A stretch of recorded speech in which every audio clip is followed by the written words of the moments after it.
Bonjour à tous, Arnaud Mancourt, consultant environnement au sein d'FCBA depuis bientôt 2 ans et je travaille sur les thématiques liées aux impacts environnementaux, la CV, l'éco-conception, l'économie circulaire. L'objectif de ce jour, c'est de traiter de la thématique suivante qui est l'évaluation environnementale simplifiée. L'objectif de ce webinaire, c'est de permettre aux fabricants et distributeurs de comprendre les enjeux et les méthodes liées au calcul d'impact environnemental pour des produits d'ameublement. Voyons ensemble le programme du jour. Dans un premier temps, je vais vous présenter les différentes étapes et les principes de l'analyse de cycle de vie. L'analyse de cycle de vie, c'est un des outils d'éco-conception. Dans un second temps, nous traiterons donc l'affichage environnemental qui se déploie progressivement. L'affichage environnemental entraîne une série de questions pour les metteurs en marché sur les règles à suivre. Ce webinaire va présenter les b.a.-ba sur les règles de comptabilité appliquées au mobilier. Et puis pour finir, un exemple d'application afin que vous compreniez les données nécessaires à collecter et à renseigner pour une évaluation environnementale simplifiée pour des produits d'ameublement. Commençons par l'ACV. Tout d'abord, si l'on définit l'analyse de cycle de vie, c'est une démarche scientifique permettant l'évaluation quantitative, donc des impacts environnementaux, d'un produit, d'un service, d'un procédé industriel sur l'ensemble de son cycle de vie. Comme je l'ai mentionné en introduction, l'ACV, c'est un outil d'éco-conception. Ça fait partie d'un des outils d'éco-conception. Pour rappel, l'éco-conception, c'est l'intégration systématique des aspects environnementaux dès la conception et le développement des produits, de biens ou de services et qui a pour objectif de réduire les impacts environnementaux tout au long du cycle de vie. L'ACV, c'est une démarche scientifique qui est normée par les normes ISO 14040 et 44 et nécessite deux approches. Tout d'abord, nous avons l'approche multi-étapes qui concerne la prise en compte de toutes les étapes du cycle de vie, donc c'est-à-dire les étapes consécutives et liées d'un système produit, de l'extraction des matières premières jusqu'à la gestion en fin de vie. Puis nous avons également l'approche multicritère qui prend en compte les impacts environnementaux significatifs générés par le produit. On évoque généralement le réchauffement climatique comme étant un impact majeur, mais il existe une diversité d'indicateurs environnementaux permettant de quantifier l'empreinte environnementale d'un produit. Par exemple, nous avons les indicateurs liés à l'usage de ressources, tels que l'utilisation des ressources fossiles, l'utilisation des ressources minérales et métalliques. Nous avons également des indicateurs sur la pollution des eaux, donc des milieux aquatiques, tels que l'eutrophisation en eau douce, l'eutrophisation maritime. Mais nous avons également des indicateurs liés à la santé humaine, tels que l'émission des particules.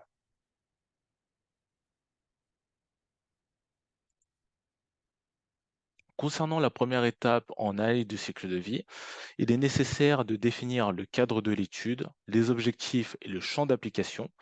Ça passe par la définition de la frontière de l'étude, c'est-à-dire quelles sont les étapes du cycle de vie à prendre en compte, mais également quelles sont les exclusions, la définition du périmètre, définir l'unité fonctionnelle. C'est une notion très importante puisque fonctionnelle va permettre de définir le flux de référence. L'unité fonctionnelle, c'est l'unité de mesure utilisée pour évaluer le service rendu par un produit. Autrement dit, l'unité fonctionnelle, c'est la définition quantifiable de la fonction du produit. Ainsi, on peut comparer des produits offrant une même fonction, un même usage. Selon les objectifs d'une étude d'analyse de cycle de vie ou d'évaluation environnementale, il est possible de définir plusieurs unités fonctionnelles. Toutefois, pour une étude donnée, pour une comparaison, une unité fonctionnelle est valable. En ameublement, nous avons défini des unités fonctionnelles bien définies pour chaque typologie de produit que vous retrouvez dans les différents référentiels sectoriels. Il est également important de définir la durée de vie du produit, puisque la durée de vie est également un facteur important sur le flux de référence. Donc, plus la durée de vie sera importante, plus les impacts seront, entre guillemets, dilués dans le temps. La durée de vie est également justifiée dans les référentiels sectoriels et se justifie par des essais normés, des essais techniques selon des exigences très spécifiques que je mentionnerai ultérieurement. Voyons ensemble quelques exemples d'unités fonctionnelles qui sont tirées de référentiels sectoriels. Si nous prenons l'exemple du siège rembourré, nous avons pour unité fonctionnelle une place assise utilisée quotidiennement par année d'utilisation. La largeur est minimale donc de 50 cm lorsque le produit est considéré pour au moins deux places. Comme j'ai pu le mentionner, la définition du périmètre et du cadre de l'étude permet de définir le flux de référence. Le flux de référence va dépendre du nombre de places assises, mais également de la durée de vie du produit. Concernant un deuxième produit, donc un produit de rangement, l'unité fonctionnelle est cette fois définie dans le référentiel mobilier meublant pour le bibliothèque. Et l'unité fonctionnelle est la suivante, donc c'est rangé quotidiennement par année d'utilisation et le flux de référence va permettre de prendre en compte une surface de 1 décimètre carré de rangement pendant un an. Le flux de référence dépend également donc de la surface totale de rangement qui est disponible vis-à-vis de votre meuble et également de la durée de vie.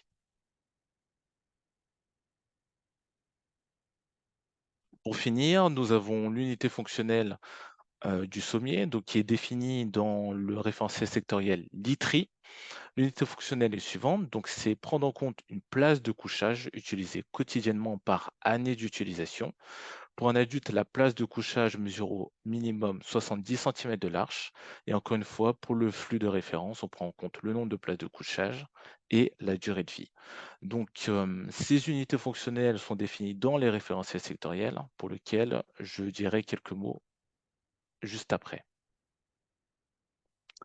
La deuxième étape d'une ACV consiste à faire l'analyse de l'inventaire. L'analyse de l'inventaire nécessite de passer par une analyse des flux, c'est-à-dire la quantification, l'identification et la quantification des flux de matière et d'énergie entrant et sortant aux frontières du système. De plus, lors d'une ACV, nous avons besoin de passer par une étape qui nécessite la collecte de données. Aujourd'hui, il existe trois grands types de données qui doivent être recueillies afin d'effectuer une analyse de cycle de vie. Nous avons les données primaires, dites les données de rang 1. Ce sont des valeurs qui sont mesurées ou calculées par l'entreprise réalisant l'étude ou également fournies par les fournisseurs. Par exemple, la masse relative des différents composants et des matériaux associés. Nous avons les données secondaires qui sont des données moyennes, des données issues de bases de données telles que la base empreinte de l'ADEME ou la base EcoEvent. Les données secondaires, ce sont des valeurs quantifiées d'une activité ou d'un processus du cycle de vie du produit qui sont obtenues à partir de sources autres que la mesure directe. Par exemple, les impacts moyens pour la production d'un kilowattheure de mix électrique français ou européen, ou par exemple les impacts moyens pour la production d'un kilo de matière donnée en Europe ou en France. Nous avons également comme troisième type de données les données semi-spécifiques, qui sont des données proposées par défaut à l'utilisateur. L'utilisateur peut remplacer ces données par des données primaires. Si je prends en exemple, nous avons le taux de, les taux de perte à la production, mais également les consommations énergétiques moyennes.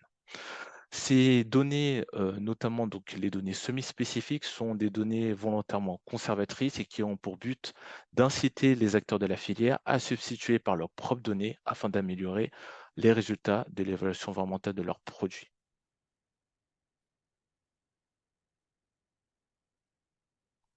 Concernant la troisième étape, elle est nécessaire puisque c'est l'évaluation des impacts.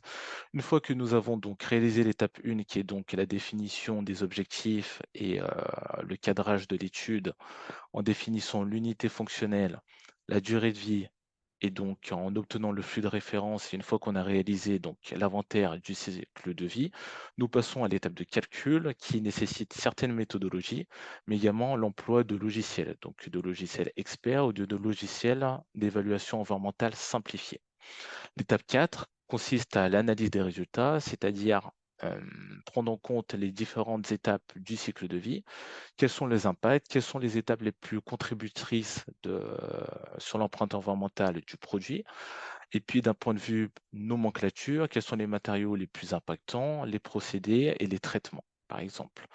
L'étape d'interprétation est importante également afin de présenter certaines limites de notre étude. Est-ce que nous avions à disposition toutes les données nécessaires pour modéliser nos produits et calculer les différents impacts, mais également les limites, c'est-à-dire effectuer des préconisations sur des pistes d'éco-conception.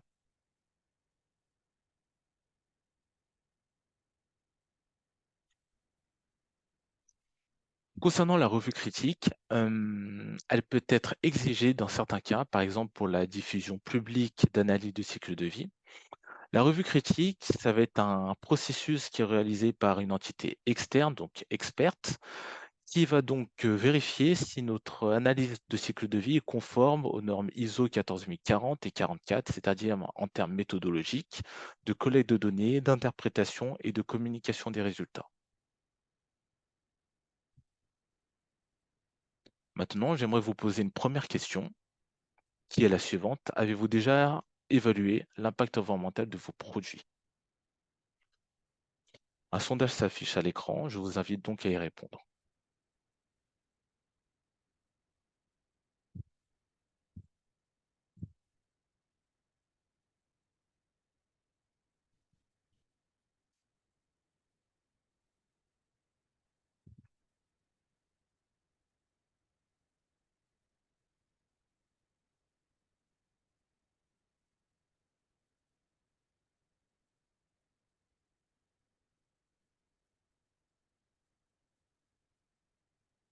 Très bien, donc on constate qu'il y a une forte majorité qui n'ont pas encore quantifié les impacts environnementaux de leurs produits et quasiment 20% qui mentionnent que des travaux sont en cours.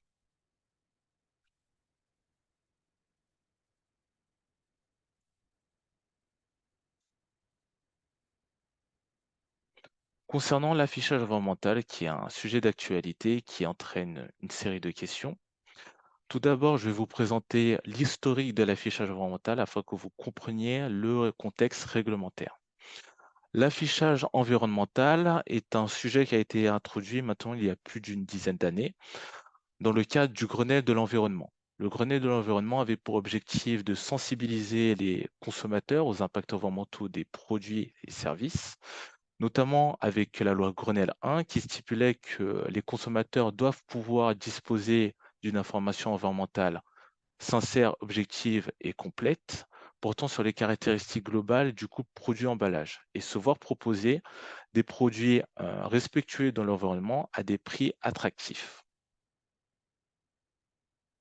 En 2015, nous avons la loi relative à la transition énergétique pour la croissance verte, qui reprend certaines mesures du cadre de Grenelle de l'environnement et ajoute des compléments. Cette loi impose la justification donc, des allégations environnementales des produits. L'objectif de la loi donc, de la transition énergétique pour la croissance verte, c'est de lutter contre le greenwashing par l'article 90 qui oblige les fabricants et les distributeurs à tenir à disposition des consommateurs les données techniques utilisées pour communiquer sur les principales caractéristiques environnementales des produits. Nous avons donc, avant d'évoquer la loi GEC, en 2019, nous avions l'apparition donc de la feuille de route sur l'économie circulaire, dont l'une des mesures phares est l'affichage environnemental. L'idée de cette feuille de route, c'est d'inciter à l'éco-conception, mais également de déployer l'affichage environnemental volontaire pour 5 secteurs clés, qui sont donc le textile d'habillement, l'alimentaire, l'ameublement, les produits électroniques et la cosmétique. Suivi en 2020 donc, de la publication de la loi AGEC, donc la loi anti-gaspillage pour une économie circulaire, qui fait mention par l'article 15 d'un dispositif environnemental ou environnemental et social volontaire qui est institué, destiné à apporter aux consommateurs une information relative aux caractéristiques environnementales ou environnementales et au respect des critères sociaux d'un bien, d'un service, d'un produit, de catégorie de biens et de services, basés principalement sur l'analyse de cycle de vie. Cette loi GEC fait également mention d'expérimentations qui sont menées sur une durée de 18 mois à compter de la publication donc, de la présente loi afin d'évaluer différentes méthodologies de calcul et les modalités d'affichage. La dernière loi faisant mention donc de l'affichage environnemental, c'est la loi climat et résilience. La loi climat et résilience qui prévoit qu'un affichage destiné à apporter aux consommateurs une information relative aux impacts environnementaux d'un bien, d'un service ou de catégorie de biens mis sur le marché national est rendu obligatoire. Je tiens à mentionner qu'à ce jour, la méthodologie et les modalités d'affichage d'un point de vue pratique restent ouvertes et que des réflexions sont en cours.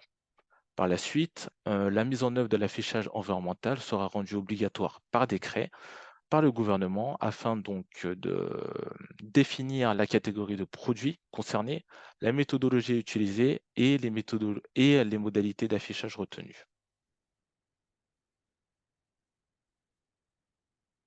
Une parenthèse sur le cadre européen, puisque nous avons évoqué le contexte réglementaire national, mais il est également important de mentionner le cadre européen.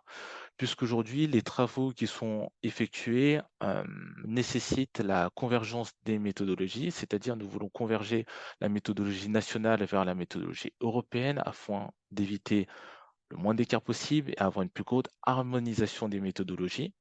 C'est également ce qui est employé dans le secteur du textile actuellement et du secteur alimentaire.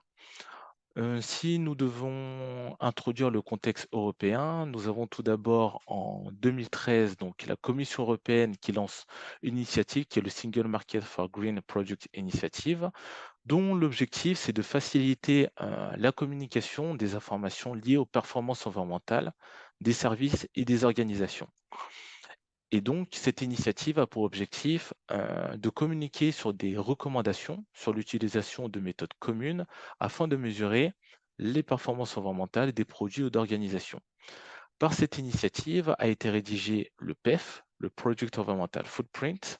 Le PEF, c'est un document, c'est un guide qui permet d'énoncer des recommandations méthodologiques sur l'évaluation environnementale des produits basés sur une analyse de cycle de vie. Le PEF recommande aujourd'hui 16 indicateurs d'impact à calculer, le tout sans exclusion. Le PEF permet donc une approche quantitative par le calcul des impacts environnementaux et donc la recommandation du calcul de 16 indicateurs. En mars dernier, donc en 2023, la Commission européenne a énoncé une dernière communication sur le Green Claims qui a pour but d'encadrer les allégations environnementales et le foisonnement de labels. Donc, ainsi lutter contre les pratiques d'éco-blanchiment ou de greenwashing. Cette dernière communication a pour but de fournir des règles spécifiques pour la justification et la communication des allégations environnementales faites par les entreprises dans l'Union européenne. La Commission européenne a stipulé à travers cette dernière communication que la méthode PEF reste la méthode de référence. Toutefois, la méthode PEF, si pour des catégories de produits, les enjeux environnementaux ne sont pas pris en compte parmi les 16 indicateurs qui sont recommandés, il est donc possible d'ajouter des critères environnementaux complémentaires liés aux problématiques environnementaux des produits. Et puis, dernière mention sur le cadre européen qui fait mention de l'adoption d'une proposition de règlement relatif à l'éco-conception des produits. L'idée de cette proposition de règlement, c'est de rendre sur le marché européen les produits de plus en plus durables et de fixer des exigences de performance, donc d'éco-conception, mais également de communication d'informations relatives, notamment des exigences en matière d'information, énumérer de façon exhaustive l'ensemble des informations qu'il faudra fournir avec le produit, telles que des caractéristiques environnementales, comme l'empreinte environnementale et l'empreinte carbone. Par ailleurs, cette adoption de propositions sur la réglementation liée à l'éco-conception a vu une dernière consultation le premier semestre dernier sur la priorisation de plusieurs catégories de produits, dont l'ameublement, et d'axes prioritaires sur lesquels nous devrions travailler, qui sont donc la durabilité, la recyclabilité et la teneur en matière recyclée post-consommation. Par ailleurs, la consultation a été faite donc le premier semestre dernier et donc la Commission européenne, dès début 2024, nous fera un retour de cette consultation.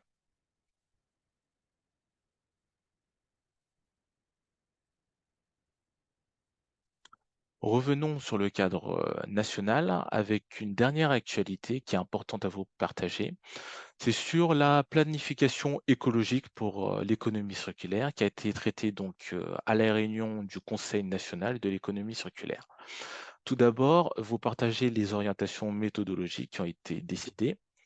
L'échelle de notation ABCDE a été écartée afin d'adopter une échelle ouverte de type PEF, c'est-à-dire via un score unique.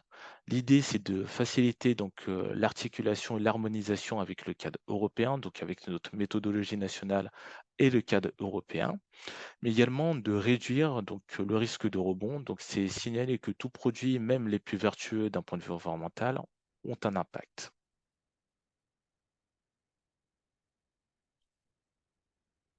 La deuxième information qui est important à vous partager, c'est le calendrier de déploiement.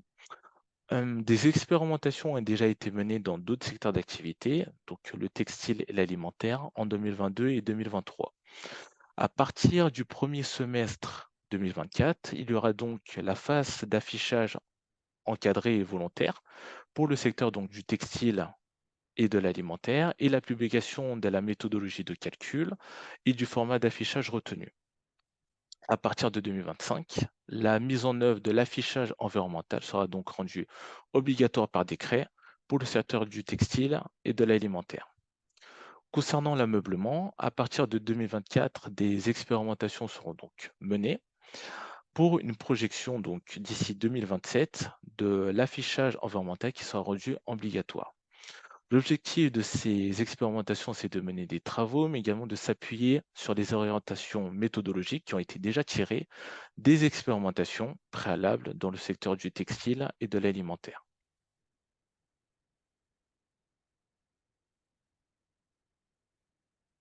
Concernant le socle technique en ameublement, aujourd'hui, l'évaluation environnementale des produits d'ameublement est dictée par des référentiels sectoriels, au nombre de 4. Le mobilier meublant, les sièges rembourrés, la literie et articles de literie. Les référentiels sectoriels sont des documents qui fournissent des règles méthodologiques à respecter pour le calcul des impacts environnementaux des produits d'ameublement. Récemment, nous avons fait la révision donc, du référentiel sectoriel mobilier meublant, qui est donc disponible dans la librairie de l'ADEME, que je vous invite donc à télécharger gratuitement. Donc l'objectif de ce webinaire n'est pas de vous présenter ce document dans son entièreté, mais plutôt de vous informer des derniers travaux qui ont été menés sur le cadre méthodologique, sur le calcul des impacts environnementaux pour le mobilier meublant. Ce document est rédigé selon 6 chapitres bien spécifiques qui reprend la trame de l'ADEME.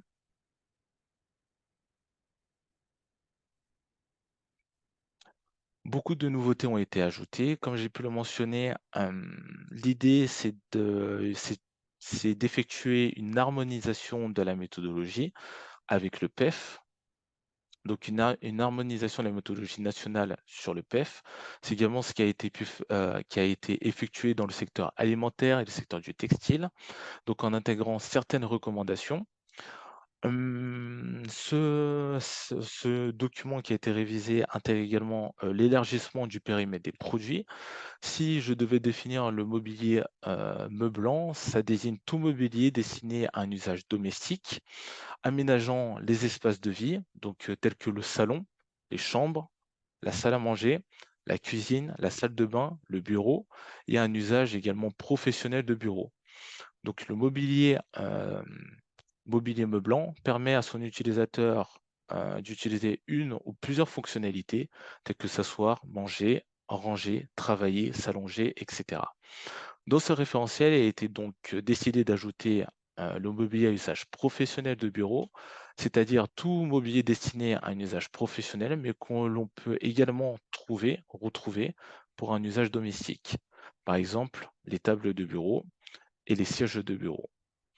En termes de nouveautés, nous avons également la prise en compte des différentes démarches liées à l'économie circulaire, telles que, l'emploi donc de pièces issues du réemploi. Donc, comment calculons les impacts environnementaux d'un meuble comprenant des pièces issues du réemploi? Et puis également, comment calculer les impacts environnementaux d'un meuble de seconde main, par exemple? Nous avons également dans ce document, l'inventaire des données disponibles de la base empreinte. L'idée, ça a été d'établir un tableau sur la liste des principaux procédés disponibles dans la base empreinte et à utiliser en priorité pour calculer les impacts environnementaux des produits concernés. Donc, cet inventaire des données présente également une articulation entre les données primaires, secondaires et semi-spécifiques issues de la base empreinte. Nous avons également retenu le calcul de 12 indicateurs environnementaux. Comme j'ai pu le mentionner auparavant, le cadre européen, notamment via le PEF, recommande de calculer 16 indicateurs d'impact environnemental. Aujourd'hui, via la base empreinte, il est impossible techniquement de disposer de l'ensemble de ces 16 indicateurs. C'est pourquoi il a été décidé d'en retenir 12 sur les 16. Nous avons également la mise à jour donc de la justification donc, des durées de vie. Comme j'ai pu le mentionner en introduction, la durée de vie est une notion très importante, notamment dans la définition donc, du flux de référence du produit. Le PEF recommande la définition de la durée de vie par des essais techniques ou des procédures convenues au niveau sectoriel qui existent ou qui peuvent être développées, c'est-à-dire réaliser des essais normés afin que l'on puisse déterminer des exigences techniques et donc des seuils pour calculer la durée de vie des produits. Dans le nouveau référentiel, nous avons ramené la durée de vie pour chaque typologie de produit à 3 durées de vie différentes et puis également ajouter certains critères donc issus de l'économie circulaire et notamment des bonnes pratiques, donc sur l'extension de la durée de vie avec des bonus, des coefficients bonus qui permettent de prendre en compte le caractère évolutif du produit et sa réparabilité. Et pour finir, dans l'une des nouveautés, ça c'est la fin de vie. La fin de vie qui permet de passer donc, d'un scénario générique qui était auparavant proposé donc sur les données, de la filière de l'ameublement, donc issus des éco-organismes, à des scénarios dépendant du taux de recyclabilité donc, réel des meubles actuellement.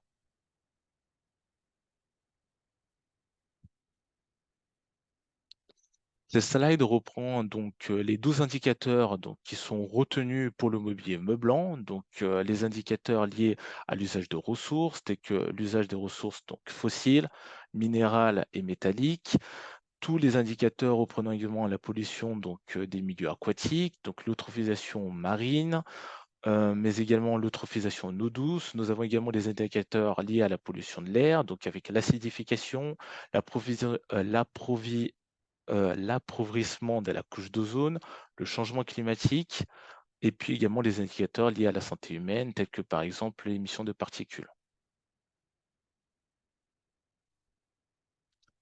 Ce schéma illustre l'ensemble des étapes et des données que vous devez avoir en votre possession afin de réaliser la quantification de vos impacts. Donc, c'est-à-dire, ça reprend les données génériques, donc les données issues donc, de bases de données telles que la base empreinte, la base EcoEvent. Ça reprend également les méthodes de calcul, c'est-à-dire quel est le cadre, quelle est la méthode de référence, quelle est la méthodologie à adopter. Donc, nous avons en l'occurrence les recommandations faites par le PEF, mais nous avons également les recommandations faites par nos référentiels sectoriels, donc au nombre de 4, mobilier meublant, article de literie et siège rembourré. Et pour finir, la collecte de données donc dites primaires, donc les données qui sont nécessaires que le fabricant doit recueillir afin de modéliser son produit, c'est-à-dire les données liées à la nomenclature de son produit, mais également les données liées à ses consommations énergétiques dans la fabrication, les données liées également au circuit de distribution. Donc l'ensemble de ces 3 paramètres, donc base de données, les méthodes de référence et la collecte de données, seront donc utilisés dans un logiciel d'ACV ou d'évaluation environnementale afin donc de déterminer les impacts environnementaux et pour aller plus loin, établir donc l'affichage environnemental et donc délivrer un score unique.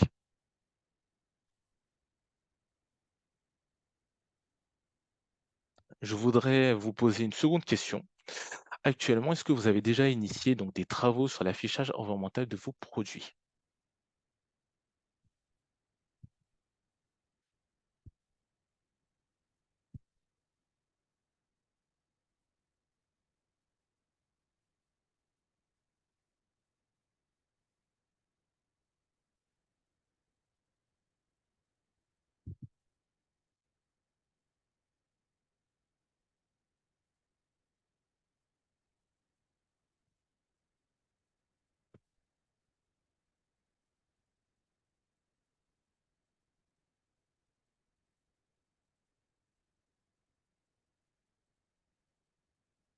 Très bien.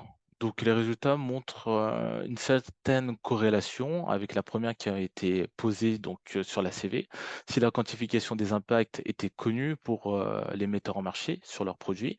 En l'occurrence, on constate qu'une grande majorité, donc soit 50 51 des participants n'ont pas initié de travaux sur l'affichage environnemental, mais que des travaux sont quand même en cours pour 25.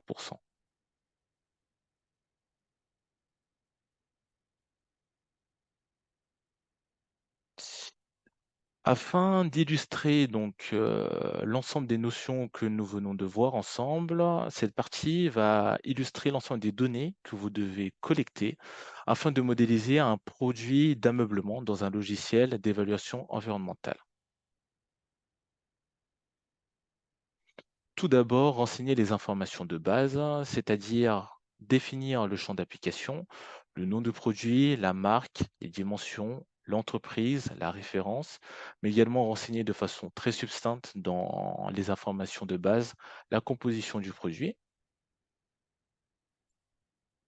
Il est également important de mentionner l'unité fonctionnelle. Donc l'unité fonctionnelle est définie par défaut puisqu'elle est fixée pour chaque typologie de produit. En l'occurrence, dans notre exemple qui est un canapé, l'unité fonctionnelle, c'est une place assise pendant un an. Le flux de référence sera donc déterminé en fonction de l'unité de fonctionnelle, la durée de vie des produits. Donc la durée de vie de produit, vous aurez comme proposition 3 durées de vie qui sont définies dans les référentiels sectoriels. Et puis également la caractéristique, c'est-à-dire le nombre de places pour le cas d'un siège rembourré. Et donc, en définissant les caractéristiques du produit, la durée de vie et en prenant en compte l'unité fonctionnelle, vous aurez donc votre flux de référence. Il est également important donc de définir sa base, c'est-à-dire la base de données qui est employée pour l'évaluation environnementale de vos produits.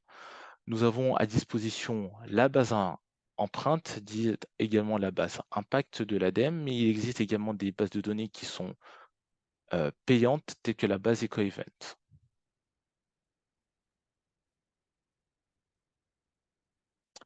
Tout d'abord, vous devez collecter les données relatives à la nomenclature de votre produit, c'est-à-dire l'idée, c'est de décomposer votre produit par composant. L'objectif, c'est de renseigner la composition de chaque composant, c'est-à-dire la nature des matériaux, les procédés de mise en forme, également les traitements associés et les masses associées. Si nous prenons l'exemple d'un canapé, tel que le revêtement, dans le revêtement, nous avons donc dans notre exemple du textile polyester tissé avec un procédé de tissage européen et un approvisionnement en camion de 1000 km.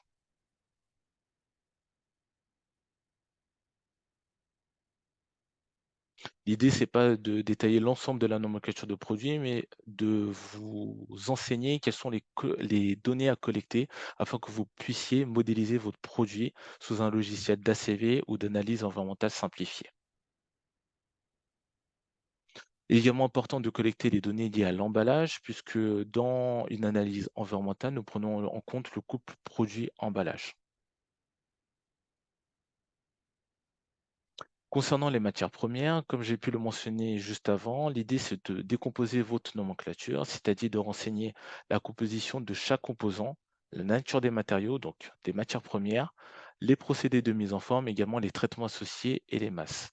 En l'occurrence, dans notre exemple, si on s'intéresse aux revêtements, on peut choisir la catégorie de matériaux, qui est en l'occurrence du textile, la matière associée, qui est du textile polyester tissé, la quantité ainsi que les taux de perte à la production.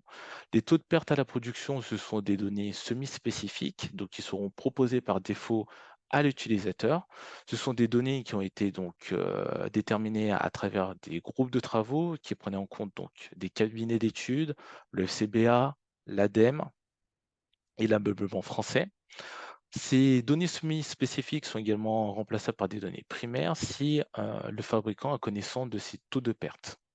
Également, donc, important de mentionner d'autres informations relatives à la matière première, telles que la proportion de matière recyclée et la proportion de matière qui sera recyclée. L'ajout donc de procédés, comme j'ai pu le mentionner, dans notre exemple, donc la catégorie, c'est en choisissant la famille de produits, en l'occurrence le textile, et par exemple un procédé de tissage européen. Concernant l'approvisionnement, vous aurez donc le choix de choisir le moyen d'approvisionnement, donc de l'extraction de la matière première, l'approvisionnement de votre composant et donc la distance associée. Nous avons fini la nomenclature, passons maintenant à la fabrication. La fabrication nécessite pour les metteurs en marché de connaître leur consommation énergétique, c'est-à-dire les consommations énergétiques donc électriques, mais également en termes de chaleur. Différents mix seront proposés selon la localisation de fabrication du produit ou du produit en l'occurrence, de son assemblage.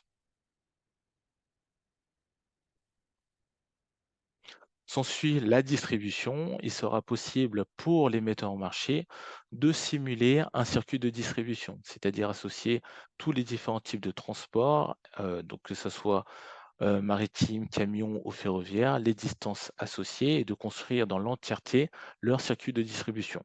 Si plusieurs circuits de distribution sont admis pour un même type de produit, il sera possible de renseigner la proportion donc, de volume qui est transporté par le circuit de distribution défini.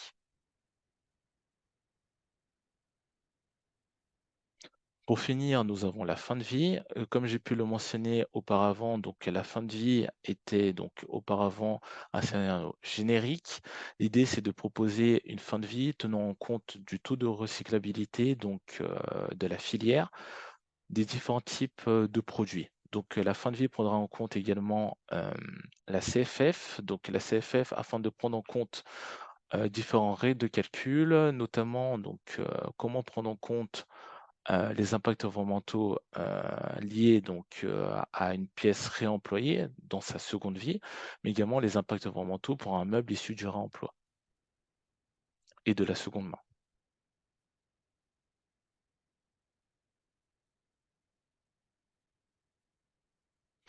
L'objectif donc, de ces modélisations, c'est d'aboutir à la quantification de vos impacts environnementaux. En l'occurrence, comme j'ai pu le mentionner auparavant, 12 indicateurs d'impact environnemental seront donc calculés. Et donc l'obtention d'un score unique qui permettra donc de connaître votre affichage environnemental selon les règles méthodologiques qui ont été rédigées dans nos référentiels sectoriels.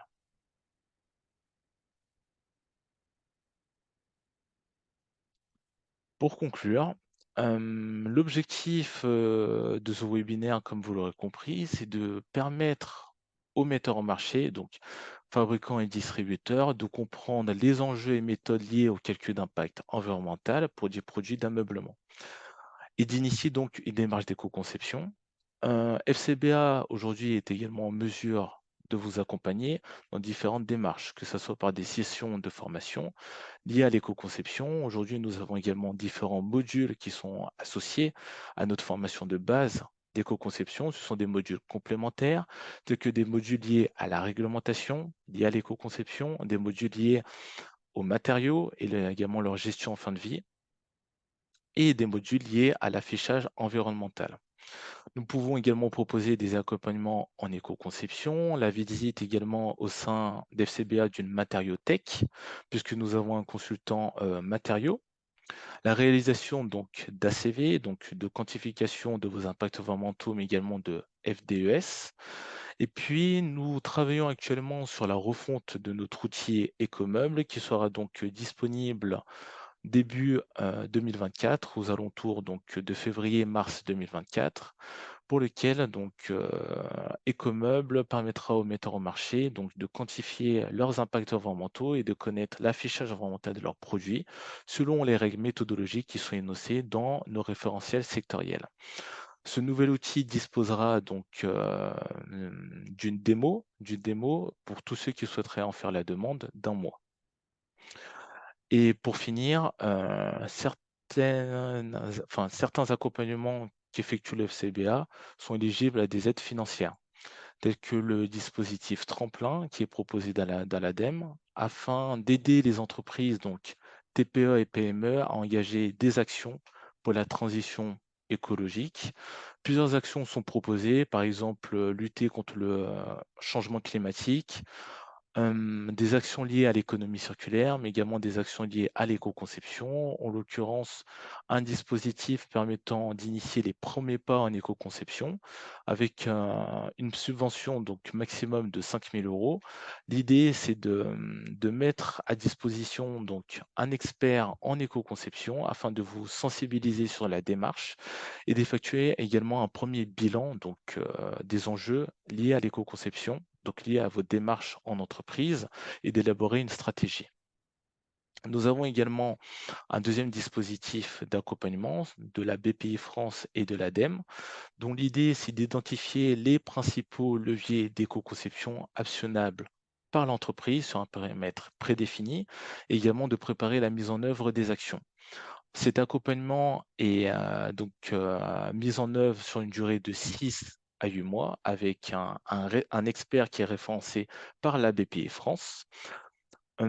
Cet accompagnement, donc Diag Éco-conception, est éligible pour toutes les entreprises ayant comme effectif moins de 249 salariés. Le coût total de la prestation est de 18 000 €, mais donc, comme j'ai pu le mentionner, vous avez une aide, hein, donc une aide à hauteur de 5 400 € pour les entreprises comprenant entre 1 et 49 salariés, une aide allant jusqu'à 7 200 € pour les entreprises comprenant entre 50 et 249 salariés. Nous avons donc, 3 experts donc, référencés, par la BPI France qui sont donc Émilie Bossane, Élodie Pechnard et Estelle Vial. L'accompagnement donc, BPI consiste donc à établir une, démarche d'éco-conception, donc identifier les principaux leviers actionnables par l'entreprise et nécessite 5 grandes étapes.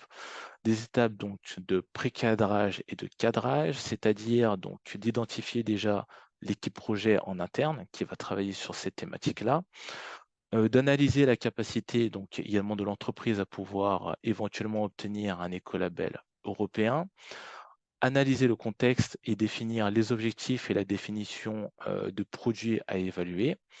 Une sensibilisation à l'éco-conception, c'est-à-dire une formation des équipes, tout d'abord, et puis un perfectionnement sur la thématique donc de l'éco-conception.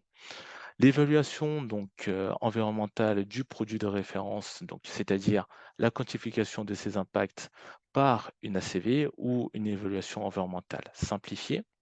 Et puis donc l'idée, c'est donc d'aboutir, comme j'ai pu le mentionner, à des leviers d'éco-conception en maîtrisant donc les risques de transfert de pollution, donc les risques de transfert d'impact et donc également la préparation donc de la mise en œuvre d'un plan d'action par un chiffrage technico-économique.